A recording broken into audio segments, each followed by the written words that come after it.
పౌర విమానయాన శాఖ మంత్రి రామ్మోహన్ నాయుడిని కలిశారు పెద్దపల్లి ఎంపీ గడ్డం వంశీకృష్ణ. రామగుండం పెద్దపల్లిలో ఎయిర్పోర్ట్ నిర్మించాలని కేంద్ర మంత్రికి విజ్ఞప్తి చేశారు. దీనిపై కేంద్ర మంత్రి రామ్మోహన్ నాయుడు సానుకూలంగా స్పందించారని చెప్పారు.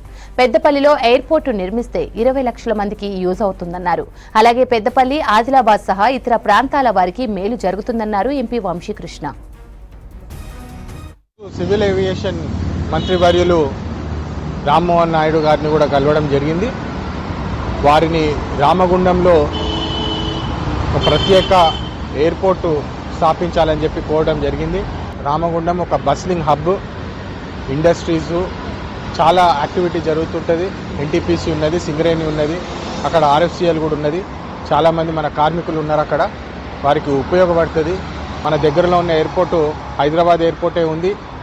అది దాదాపు 250 కిలోమీటర్ల పైగా ఉన్నది. అందుకని దానికి వెళ్ళడము, దాన్ని ఉపయోగించుకోవడము మన రామగుండం ప్రజలకి కష్టం అవుతుంది, మన పెద్దపల్లి ప్రజలకు కష్టం అవుతుందని చెప్పి పెద్దపల్లి ప్రాంతంలో ప్రత్యేకంగా ఒక ఎయిర్పోర్ట్ వస్తే మన ప్రజలకు 20 లక్షల మంది పెద్దపల్లి ప్రాంతంలో ఉన్నారు. మళ్ళీ చుట్టుపక్కల ఆదిలాబాదు వాళ్ళందరూ కూడా వాడవచ్చు అని చెప్పి ఈ సందర్భంగా వారికి రిప్రజెంటేషన్ ఇవ్వడం జరిగింది. వారు చాలా పాజిటివ్గా స్పందించినారు. ఖచ్చితంగా రామగుండం పెద్దపల్లిలో ఒక మంచి ఎయిర్పోర్ట్ స్థాపిస్తామని చెప్పి వారు అష్యూరెన్స్ ఇవ్వడం జరిగింది.